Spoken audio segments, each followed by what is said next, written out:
भला हुआ मेरी माला टूट गई, मैं राम भजन से छूटी। भला हुआ मेरी माला टूट गई, मैं राम भजन से छूटी। मेरे सिर से टली बला, भला हुआ मेरी माला टूट गई, मैं राम भजन से छूटी। मैं राम भजन से छूटी। मेरे प्यारे दोस्तों, मैं परमात्मा से यही दुआ करूंगा हमेशा कि आप सब हमेशा हमेशा खुश रहें, आबाद रहें और आनंद में रहें। तो आज कुछ भाई लोग जो हैं मेल करते हैं कि हमें ज्ञान बोध के ऊपर कोई सत्संग करो, जो कबीर सागर का ही एक अंश है ज्ञान बोध। तो आज मैं आपको ज्ञान बोध की कुछ गुप्त रहस्य की बातें बताऊंगा और पूरी उम्मीद करूंगा कि जो विवेकी हंस है वो एक पल में समझ जाएंगे कि कबीर साहब क्या कहना चाह रहे थे धर्मदास जी से। जैसे मैंने आपको पहले बता रखा है कि जो कबीर साहब ने धर्मदास जी को ज्ञान दिया वो एक कहानी ज्ञान था। स्वर्ग, नरक, ब्रह्मलोक, महाब्रह्मलोक, इन सब को अपनी जिंदगी से दूर करने के लिए उन्होंने एक सतलोक, अलखलोक, अगमलोक, अनामी लोक की एक कहानी तैयार की, ताकि हम लोगों का मन स्वर्ग नरक से हटकर सतलोक की तरफ जुड़ जाए। लेकिन सतलोक भी बंधन है। इसीलिए कबीर साहब ने उसी वाणी में बीच बीच में ऐसी गुप्त बातें बताई, गुप्त भेद बताए, रहस्य बताए, जिनको एक अधूरा गुरु कभी नहीं खोल सकता। क्योंकि अधूरा गुरु जो भी होगा वो अनुराग सागर की वाणी को सत्य मानकर ही सत्संग करेगा और लोगों को सतलोक ले जाने के लिए, अलग आगामी लोक, अनामी लोक ले जाने के लिए प्रेरित करता रहेगा। जैसे आपने पढ़ा कि सतलोक में 70 युग तप किया काल ने, तो भाई अगर 70 युग समय सतलोक में भी अगर समय है तो वो भी समय से परे नहीं हो पाया, यानी काल से परे नहीं हुआ सतलोक।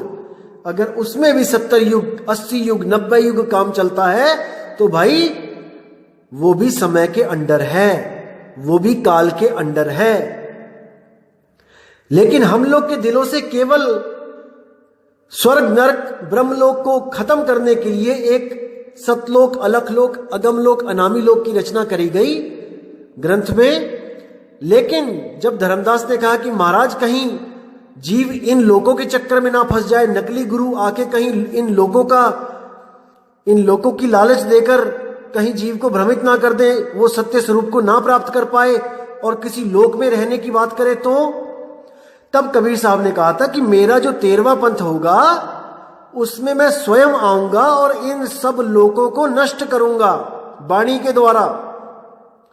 और वही ज्ञान अब आगे चलता चलता मैं आपको समझा रहा हूं और कबीर साहब के वो गुप्त भेद, गुप्त रहस्य जो वाणी में छुपे हुए हैं उनको मैं उजागर कर रहा हूं। तो आपने पूरा विवेक लगा देना है कि आखिर कबीर साहब का सतलोक क्या था, कहां से सतगुरु कबीर साहब आए थे। पूरा विवेक लगाना है दोस्तों, पूरा विवेक लगाना है, तब आपको एकदम क्लियर समझ में आएगा कि वाणियों में गुप्त रहस्य क्या क्या छुपे हुए हैं। एक मेरे भाई का मैसेज आया, मुझे मेल आई, कहता है साहिब जी मुझ पे दया हो गई कबीर साहब की, आपके सत्संग सुनने के बाद अब मैं वाणियों में छुपा हुआ सार शब्द देख सकता हूं। कितनी खुशी की बात है कि अब वो आदमी, वो लड़का, वो भाई मेरा स्वयं इतना चेतन हो गया है, जागरूक हो गया है कि वाणियों में छुपे रहस्य को वो ढूंढ सकता है। अब वो हंस स्वरूप हो गया है। नीर शीर का करे निबेड़ा और कहे कबीर सो हंस है मेरा। अब वो हंस हो गया है। अब उसको कोई सतलोक, अलख लोक, अगामी लोक, अकह लोक के नाम पे कोई भ्रमित नहीं कर सकता। अब वो जान चुका है कि हमारा निज स्वरूप, हमारा निज सार स्वरूप ही सतलोक है। तो अब वाणी शुरू करेंगे। ये बोध सागर है और इसके पृष्ठ नंबर 80 पर आप देखेंगे ज्ञान बोध। तो क्या लिखा है? सोहं शब्द निरअक्षर वासा। अब पहली लाइन में लिखा है सोहं शब्द निरक्षर वासा। अब जो अज्ञानी बंदा होगा वो क्या कहेगा कि देखो सोहंग लिखा है, इसको जपना है। बिल्कुल नहीं, इसको जपना नहीं, इसको समझना है, समझना है। तभी कहते हैं आदि नाम हम भाग सुनाया और मूर्ख जीव समझ नहीं पाया। जपना नहीं है, समझना है उस आदि नाम को। क्या कहते हैं? सोहं शब्द निरक्षर वासा, ताही शब्द जप है निज दासा। कहने का मतलब कि जो सोहं शब्द है वो अक्षरों में नहीं है, वो निरक्षर है। सोहम आत्म देव सारे अक्षरों को पैदा करता है मन और तन के द्वारा, लेकिन वो हमेशा इन अक्षर से न्यारा है। वो सोहम है, सोहम तत्व है, ना कि सोहम मंत्र है जो स्वयं आत्मदेव ने बनाया है। ये सोहम मंत्र भी तब बना है जब 52 अक्षर पूरे हुए और सा और हा की उत्पत्ति हुई, तब उसमें ओ की मात्रा लगा के सोहंग बनाया गया। तो इसको समझो भाई। आगे क्या कहते हैं? ताही शब्द जप है निज दासा। अब देखो जहां पे जप है लिखा है उसका मतलब है सिमरन, क्योंकि वो सीधे कहते हैं वाणियों में नाम है जप में, नाम है तप में।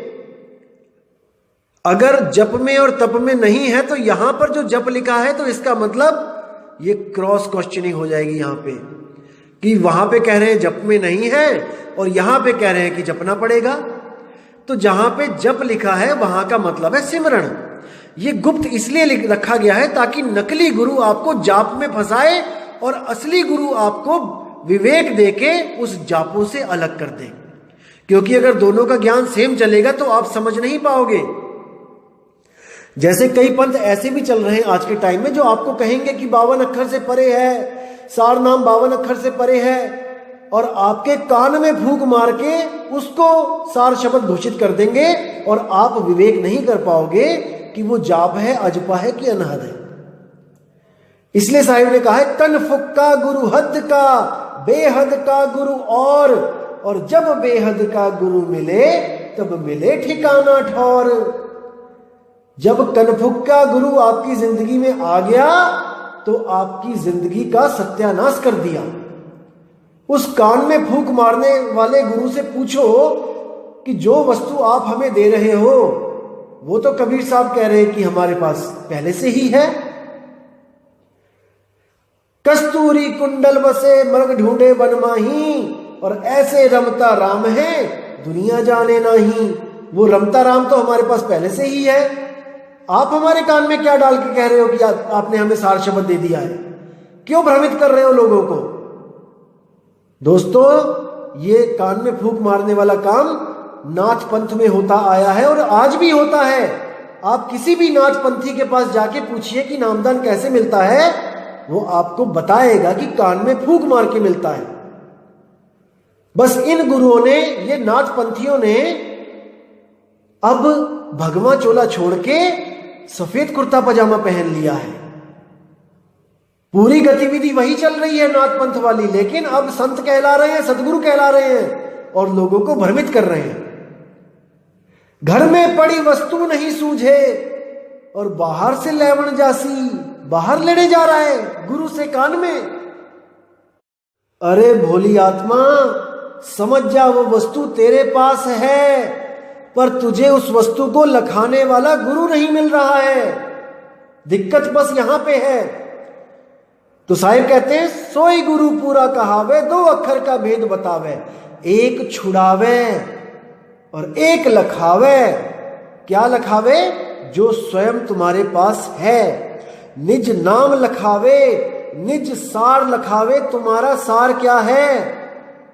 शरीर असार है और आत्मा ही सार है। आत्मा का लखाव करा दे, वही निज सार है। तो आगे क्या बोलते हैं वाणी में? आदि नाम निज सार है भाई। देखो आगे ना, साहिब कहते हैं आदि नाम, जो आद जुगाद में भी जो नाम था, जब ये 52 अक्षर भी पैदा नहीं हुए थे, निज सार है भाई। वो तेरा निज सार है, वो तेरा निज रूप है, वो तेरा ही निज नाम है। इसको समझो। आदि नाम निज सार है भाई, वो तुम्हारा आत्म स्वरूप है। जब तुम उस निज सार को प्राप्त कर लोगे, जो स्वयं तुम्हारा रूप है, जमरा जाते ही निकट न आई, उसके बाद जम राजा तुम्हारे पास भी नहीं फटक सकता। जैसे आपको पीछे एक कहानी बताई थी मैंने कि शेर का बच्चा तब तक डंडे खाएगा गडरिये से जब तक वो निज सार नहीं जान जाता, निज रूप नहीं जान जाता। जब वो निज रूप जान जाता है तो उसे किसी और शेर की जरूरत नहीं पड़ती गडरियों को भगाने के लिए। वो स्वयं ही पूरा है, वही अकेला काफी है। लेकिन तब जब निज सार मिल जाए, निज नाम मिल जाए, जिसको बाबा नानक कहते हैं कोई ऐसा गुरु नहीं मिल रहा जो मुझे मेरा ही नाम दे दे। सबके नाम जपा रहे हैं गुरु, एक से लेके जेड तक, लेकिन कोई ऐसा भेदी गुरु नहीं मिल रहा है जो मुझे मेरा नाम दे दे। इसलिए वाणी में कहते हैं कोई नाम ना जाने मेरा। तो ऐसा गुरु चाहिए जो हमें हमारा ही निज सार, निज नाम दे दे। 3 गुणों की भक्ति में भूल पड़ा संसार, और कहे कबीर निज नाम बिन कैसे उतरे पार।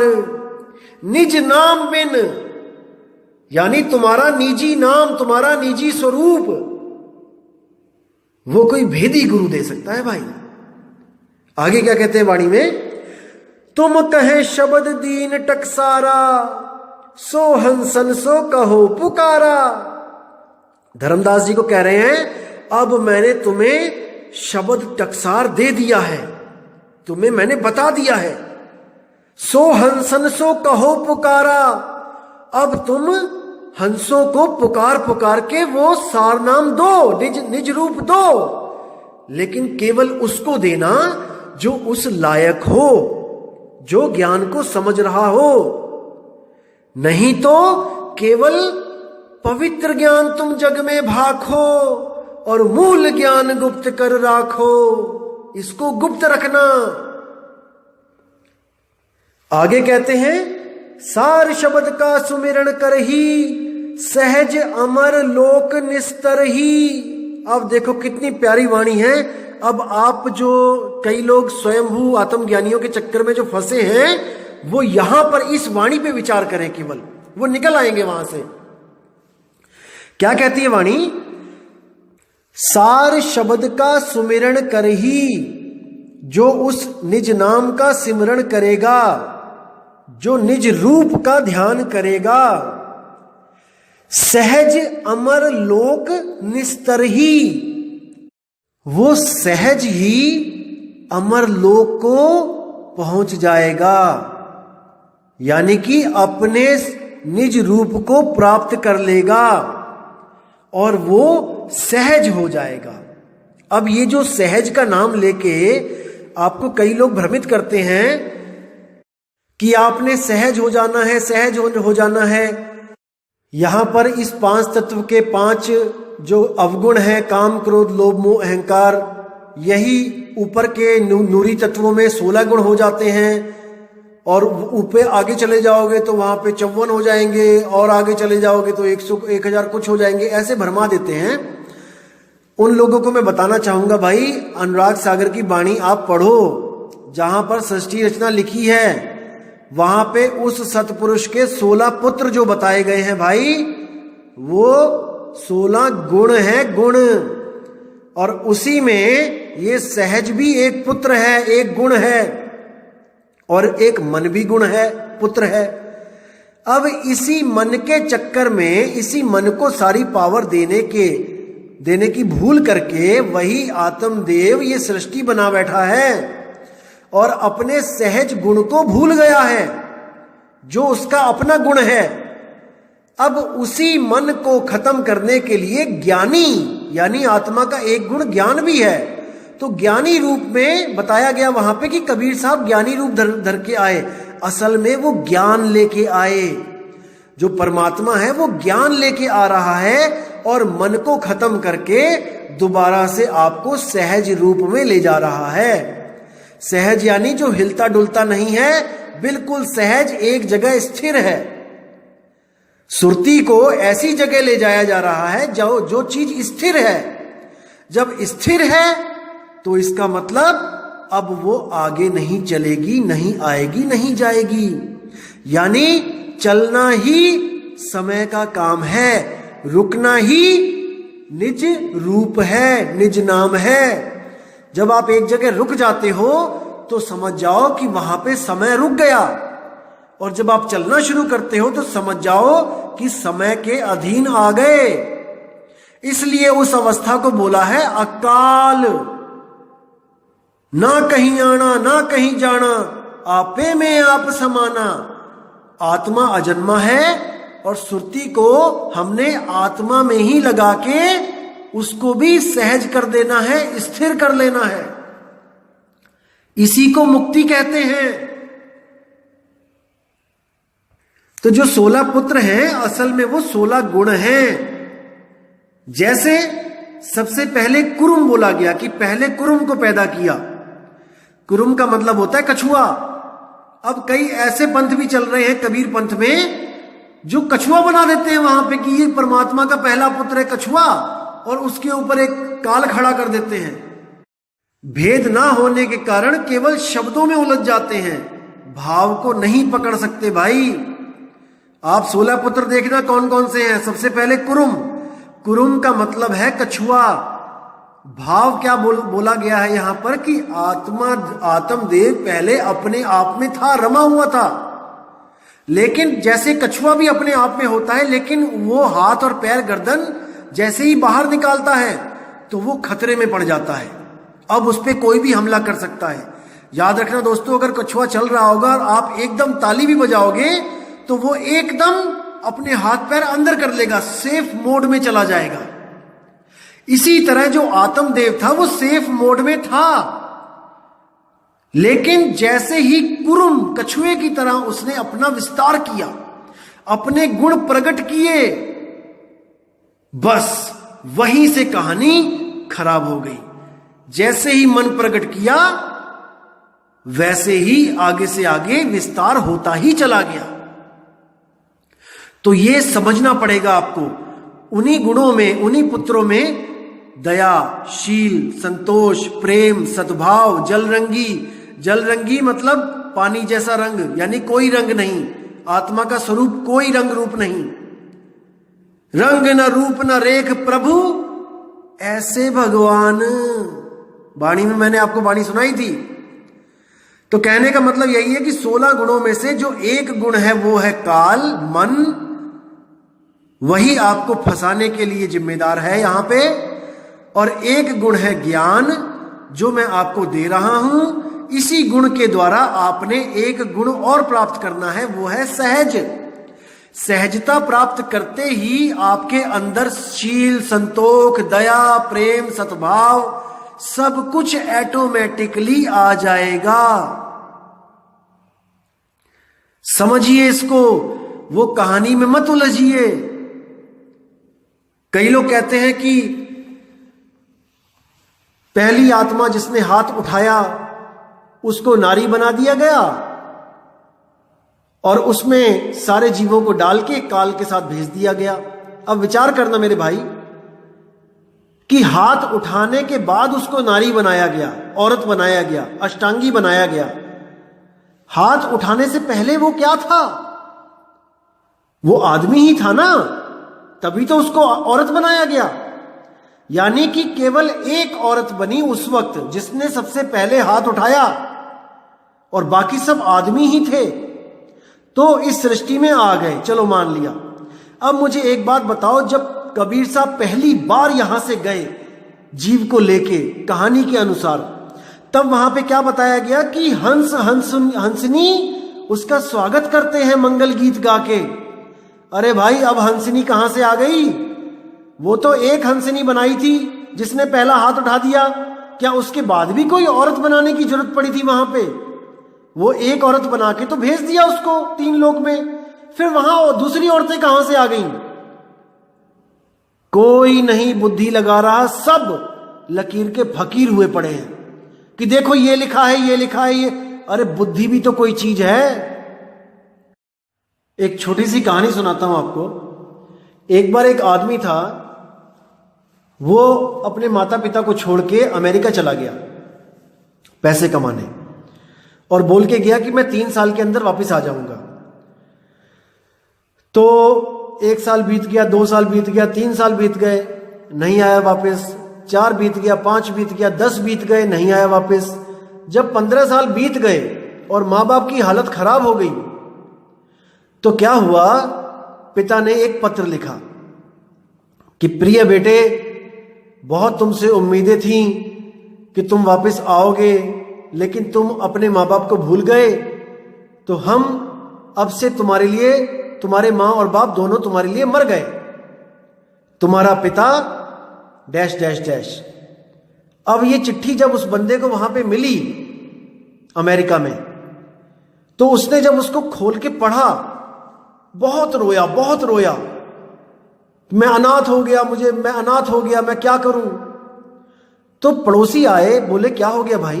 कहते अरे मेरे मां और बाप दोनों मर गए, मैं अनाथ हो गया। वो कहते दिखाओ जरा। तो वो चिट्ठी देखते हैं, चिट्ठी पढ़ते हैं, तो सारा लिखा होता है उसमें कि तुम्हारे लिए तुम्हारे माँ बाप मर गए।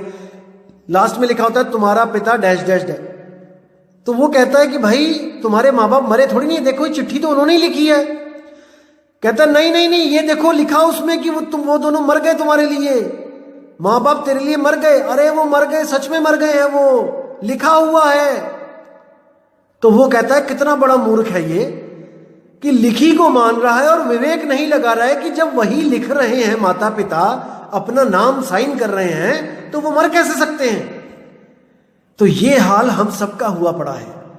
हम लोग लिखी बातों को ही सत्य मानते हैं, चाहे वो गलत ही क्यों ना लिखा हो, चाहे उस लिखी बात के पीछे कितना बड़ा भेद क्या ना हो। हम भेद को नहीं जानेंगे, हम लिखे के पीछे लग जाएंगे। तो साहिब कहते मैं तो कहूं आंखों की देखी और तू कहता कागज की लेखी, तेरा मेरा मनवा कैसे एक होई रे। नहीं हो सकता। इन वाणियों में गुप्त भेद छुपे हुए हैं भाई, और जब तक वो भेदी गुरु नहीं मिला, इन गुप्त भेदों को कोई नहीं खोल के समझा सकता आपको। सब भ्रमित करने वाले ही मिलेंगे। अब आगे वाणी क्या कहती है उस पर विचार करेंगे। सिमरण का बल ऐसा होई, कर्म काट सब पल में खोई। यानी कि उस सिमरण का, उस निज सार नाम का, निज नाम का सुमिरन इतना प्रबल होता है कि कर्म भरम सब पल में खत्म हो जाते हैं। ऐसा वो निज रूप है कि आपको ये अनुभव हो जाता है कि जो कुछ भी इस दुनिया में हो रहा है वो मैं नहीं कर रहा हूं, ये सब 3 गुण और प्रकृति कर रही है। मन और माया कर रहे हैं। तो जब ये बोध हो जाता है कि मैं तो अकर्ता हूं, तो उस कैदी की तरह रिहाई मिल जाती है जो ये साबित करने में सफल हो जाता है कि वो निर्दोष है। तो इसका इतना बड़ा प्रताप है। तो कहते हैं, जाके कर्म काट सब डारा, दिव्य ज्ञान सहजे उजियारा। कि जब सब कर्म भरम सब कट जाते हैं तो दिव्य ज्ञान जो सहज है उसका उजियारा, उसका उजागर होता है, और वो सूरत हमेशा के लिए सहज अवस्था को प्राप्त कर लेती है। उसके लिए आपको अलग से कुछ करने की जरूरत नहीं होती। कई लोग आपको भ्रमित करते हुए कहेंगे कि इस दुनिया को तत्वों के रूप में देखना शुरू कर दो, सहज होना शुरू कर दो, सहज बनना शुरू कर दो। दोस्तों, सहज कोई बन नहीं सकता। बनना बनाना डुप्लीकेसी होती है। सहज हुआ जाता है जब शब्द मिल जाता है। वो शब्द में ये गुण है कि वो सुरती को सहज कर देता है ऑटोमेटिकली। आपको ज्ञान देने की जरूरत नहीं पड़ती कि तुम सहज होना, सहज होना। बर्फ को छुओगे तो आपको बताना नहीं पड़ेगा कि ठंड महसूस करना, ठंड महसूस करना। बर्फ छुओगे अपने आप ही ठंडे हो जाओगे। और बर्फ तो हाथ में पकड़ा ही नहीं और आपको कहना शुरू कर दे कि ठंड महसूस करो, ठंड महसूस करो, यानी सहज होना शुरू कर दो, सहज होना शुरू कर दो। अरे नहीं हो सकते भाई।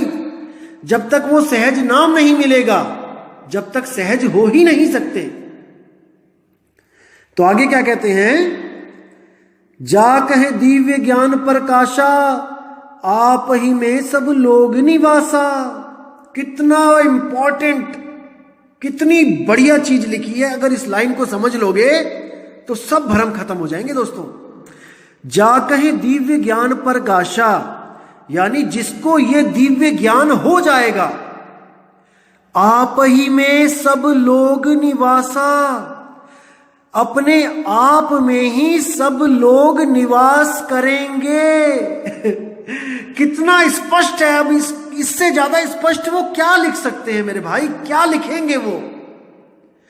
आप ही में सब लोग निवासा, कि अब सब लोग अपने आप में रहेंगे, ना कि किसी अलख लोक, आगामी लोक, सतलोक में, ना कि किसी स्वर्ग नरक भूलोक पाताल लोक में, कहीं नहीं। आपे आप रहेला और नहीं गुरु नहीं चेला। खुद में रमण करोगे, अपने आप में।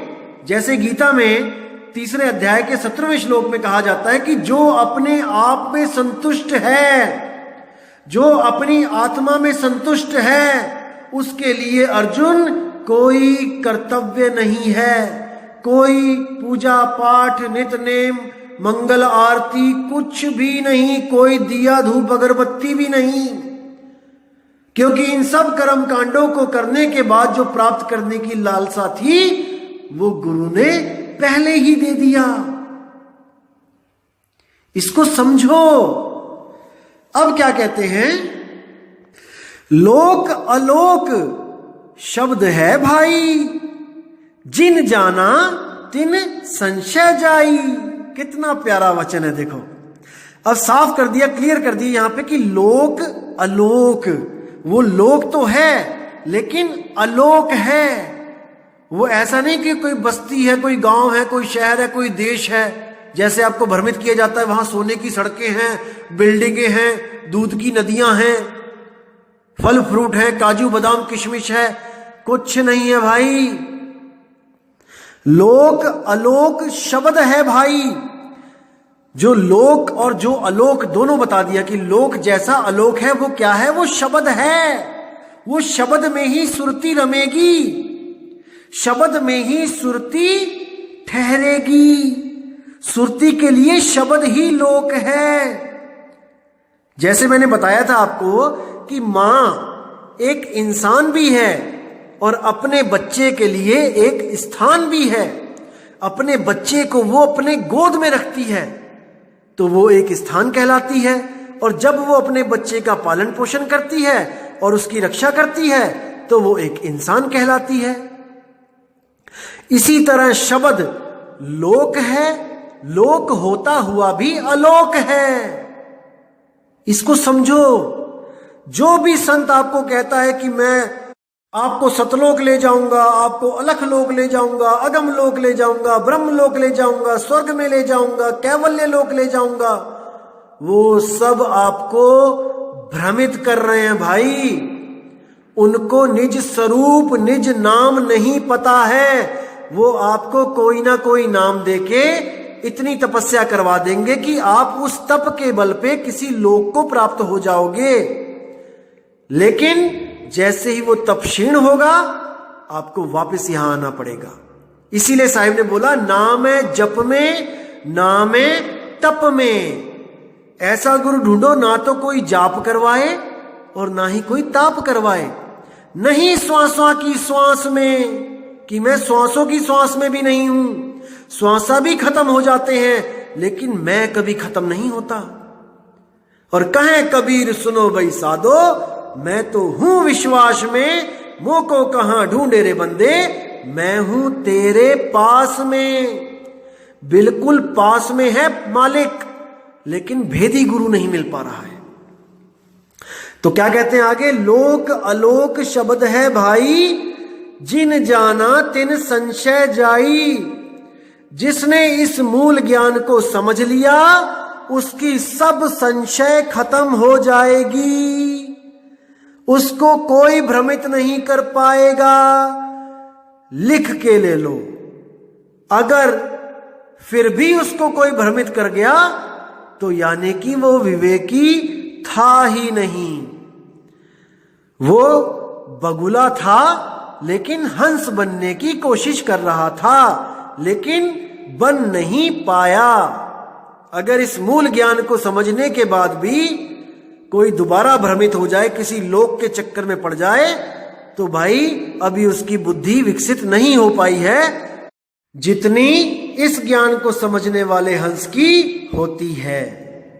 तो इसको दोस्तों बहुत अच्छी तरह समझना है। मालिक पूरी दया कर रहा है आप पे, आपको समझाने में कोई कसर नहीं छोड़ी जाएगी, लेकिन समझना दोस्तों आपने ही है। मैं तो केवल आपकी मदद कर सकता हूं, वाणियां खोल खोल के आपको बता सकता हूं कि कौन सी वाणी में क्या भेद छुपा हुआ है, लेकिन परख आपने ही करनी है। क्योंकि अगर आप परख नहीं करोगे तो कोई आपको बताने नहीं आएगा। आपने ही अपना दिमाग लगाना है, आपने ही विवेक पैदा करना है, और नीर और शीर का निबेड़ा आपने ही करना है। तो दोस्तों उम्मीद करता हूं कि आज के ज्ञान से आपको बिल्कुल क्लियर हो गया है कि सार शब्द क्या है, आदि शब्द क्या है, सतलोक क्या है, निज रूप क्या है।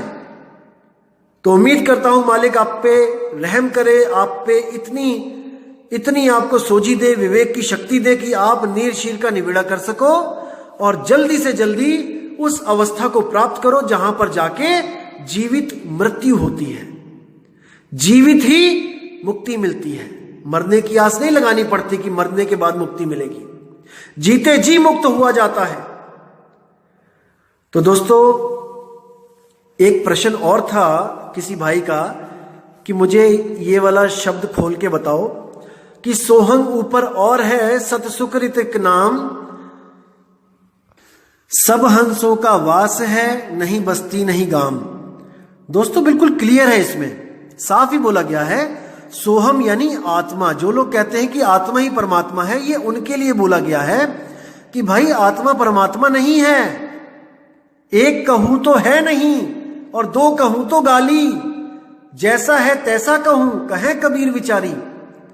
कि सोहंग ऊपर और है यानी आत्माओं से ऊपर एक और शक्ति है जो परमात्मा कहलाती है, अपने ज्ञान के कारण, अपने आकार के कारण नहीं कि हम अंश हैं और वो हमारा अंशी है, ऐसा नहीं है। कोई किसी का अंश नहीं है। आत्मा अजर अमर अविनाशी अजन्मा, परमात्मा भी अजर अमर अविनाशी अजन्मा। कोई किसी को पैदा नहीं कर सकता, ये पहले से ही पैदा है सब। ये तो बस भूल के कारण जन्म मरण में फंस गई है। तो क्या कहते हैं, सो हम ऊपर और है सत सुकृतिक नाम, और सब हंसों का वास है, नहीं बस्ती नहीं गाम। उस शब्द की महिमा गाई जा रही है कि सब हंसों का वास उसी सार शब्द में है, जो शब्द परमात्मा का भी है और आत्मा का भी है, लेकिन परमात्मा उसमें रमता है और आत्मा उससे बिछड़ गई है, इसीलिए जीव कहला रही है। अब सब हंसों का वास है, ये सब हंस, ये सब जीव आत्माएं उसमें वास करेंगी जाके, और वो कैसा होगा, नहीं बस्ती नहीं गांव। कोई बस्ती जैसा नहीं होगा कि वहां पे झोपड़पट्टी होगी, वहां पे मकान होंगे, वहां पे आप रहोगे, सुबह सुबह दूध वाला भी आएगा, चाय वाला भी आएगा, ब्रेड वाला भी बेचने ब्रेड आएगा। तो नहीं भाई, ऐसा नहीं है। ये निज अवस्था की बात कही है कि नहीं बस्ती नहीं गांव। सूरत उस शब्द में ऐसे रहेगी जैसे किसी स्थान पे रहा जाता है, लेकिन स्थान होता हुआ भी वो स्थान नहीं है। लोक अलोक शब्द है भाई, और जिन जाना तिन संशय जाई। ये भेद की बातें हैं। जब आप ज्ञान में आओगे, उसको महसूस करोगे, उसको परखोगे, उसकी प्राप्ति करोगे, तो सब क्लियर हो जाएगा, एक भी संशय नहीं बचेगी। तो दोस्तों, उम्मीद करता हूं आज का सत्संग आपको बहुत ही अच्छा समझ में आया होगा। और विवेक की तलवारें दोस्तों तिखी कर लो। अभी ऐसी ऐसी वाणियां आने वाली हैं आगे कि आपके सारे भ्रम खत्म हो जाएंगे, लेकिन आपका काम है विवेक की तलवारें चलाना, अज्ञान को काट देना है हमने। और याद रखना दोस्तों, सार इन्हीं वाणियों में छुपा हुआ होता है, उसको प्रकट करना पड़ता है। तो दोस्तों, उम्मीद करता हूं कि आप सबकी विवेक शक्ति बढ़ती ही जा रही है, और मालिक से दुआ करूंगा कि वो इतनी बढ़ जाए, इतनी बढ़ जाए कि मुझे भी फेल कर दे। तो साहिब की बंदगी करता हूं मैं और विश्राम देता हूं। जय जय सतगुरु बंदी छोड़ मदन साहिब, जय जय सतगुरु बंदी छोड़ वैराग साहिब, जय जय सतगुरु बंदी छोड़ सतगुरु सत्य कबीर साहिब की सदा ही जय हो। साहिब बंदगी सतनाम। भला हुआ मेरी माला टूट गई, मैं राम भजन से छूटी। भला हुआ मेरी माला टूट गई, मैं राम भजन से छूटी। मेरे सिर से टली बला, भला हुआ मेरी माला टूट गई, मैं राम भजन से छूटी। मैं राम भजन से छूटी।